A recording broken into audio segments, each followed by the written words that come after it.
I'm out here at Treaty Park today. I just finished up a little bit of dry land training for swimming. I'm out here by the pull-up bars and brought along my rubber bands, just trying to get a little bit of training in before I ever get to the pool.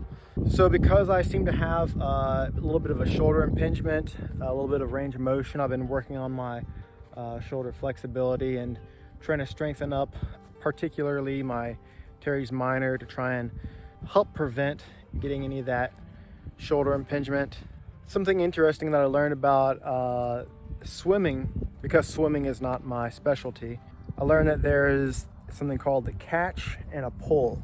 So the catch is the initial motion where you're reaching your hand all the way out in front of you and trying to glide it into the water. That's really the part where my range of motion will be practical and for getting sort of that streamlined position. But the pull is where you actually propel yourself, and the pull does not occur at the same range of motion as the catch. So the pull will start about 120 degrees angle. Because if I get in the pool and I start swimming and I'm practicing trying to pull too early with my arm extended too far, that could potentially cause me to injure myself. Because overall, in such an extended position out in front of you, biomechanically, it's just a really bad position to be in. So it's really important to learn about that catch and the pull and what angle to start pulling at. I have a few months before I get into a pool, unless if I found out that the pool that I want to use is going to be heated. Then I might start a little bit earlier. It's only fall season and the temperature is only going to start dropping. So another piece of good news is I finally sold the item yesterday that I've been trying to sell on Facebook Marketplace. And this will actually allow me to pay for the sign-up fee for the Ironman. So things are looking up. The only thing that I have to really pay attention to is when registration opens, which is in about a week, but I'm still going to be checking diligently every single day to make sure I didn't miss anything. Tickets are pretty expensive, and I hear that you can still get them later on, but they would be double the price. Yesterday and today, I also got back to doing a little bit of running along with my walking. I did 4 miles yesterday and 4 miles today. For each day, I did the first mile just walking, the next 2 miles a little jog, but focusing on really good form, and then the last mile was walking. I plan to keep the same pattern for the rest of the week, and if that goes well, then I'll up the running mileage a little bit for next week. For the first time in a few weeks, I'm finally feeling like I can sort of get back to training after getting through all those ridiculous issues, but at least now I'm a little bit lighter. And another piece of good news to mention is that I've now officially lost 20 pounds since I started, mostly from the intermittent fasting that I've been doing. But I really feel a lot lighter, a lot healthier, and a lot more energetic. And all of my joints will be relieved that I've taken off all that excess weight. I still expect to lose at least 10 to 15 pounds, maybe a little bit more. But for now, I think that this week will be the last one that I do with my intermittent fasting. And the next week, I will probably start to eat a little bit more and start depending a little bit more on my exercise to burn the fat. And again, the goal is not necessarily weight loss, although that was somewhat necessary to get to where I am now, where I can actually start training. But I do expect the weight loss to be a side effect of what I'm training for. A few years ago, I actually wanted to gain some weight, doing the typical winter bulk season for bodybuilding, because I actually wanted to start doing bodybuilding at that time. Well, that was sort of the time when I was already kind of getting burnt out. Gaining weight really makes me feel sloppy and lazy. So getting off this excess weight has kind of given a little bit more pep in my step. So anyways, we'll see how the rest of the week goes. They're redoing the trail out here at Treaty Park.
So this is my first road bike that I got about 15 years ago, and today I'm changing out the pedals so I can use those pedals for the specific shoes that I'm getting. I managed to get off one pedal, but the other pedal is pretty stubborn, so I have to make a run to the store and get a better tool. Well, I should have recorded it, but I finally got the pedal loose. And so basically I was doing a full-on deadlift, my feet against the bike, and it took pretty much my deadlift max, whatever that would be, in order to break it loose. I mean, it was on there so tight that I really thought that I had broken the tool, but this thing is pretty solid.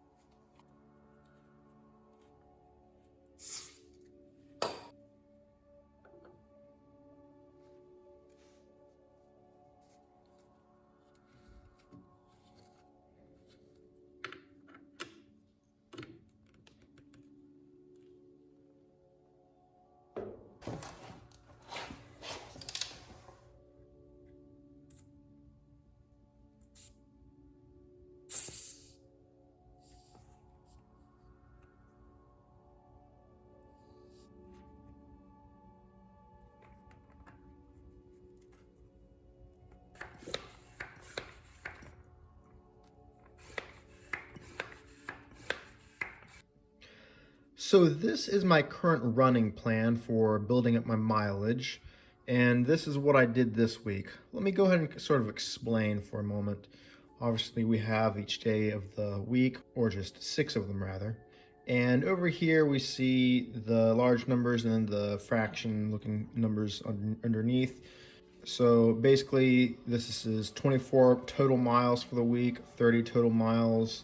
So this is just total mileage for the week. And then underneath is actually the ratio between walking and running is what I have right here.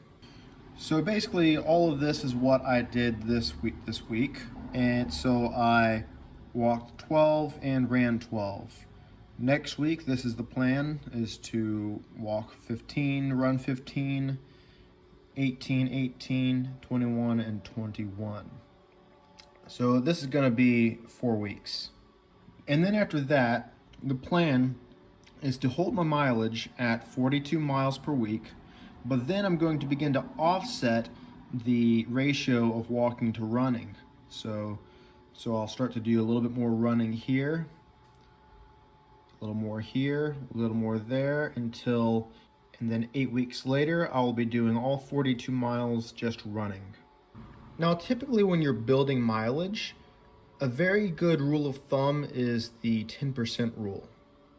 The 10% rule basically says to increase your weekly mileage by only 10%. So what you would do as a beginner runner is you would run a comfortable and tolerable amount of mileage for the first week. And assuming that it's doable and that you're not going to get injured at that mileage, then the next week, just take your weekly mileage and multiply it by 1.1. and then spread that out to the days that you're running. The 10% rule basically allows your body to adapt to all the stresses that you're putting it under in a safe way where you're not going to get injured. Now, obviously, my plan here is a little bit different from the 10% rule, but if you look at the running mileage, it has roughly the same schema. So what's the plan after you build up your mileage? Well, this is sort of an idea of what I will be doing. It may still be subject to change, but this is a phase of training that I'm sort of keeping in mind as I'm building my mileage. So basically, once I get to 42 miles per week, I will hold on to doing 42 miles per week, but then I'll start to get a little bit more specific with how I'm running that mileage. The goal is basically to start converting that raw mileage into a little bit more quality running.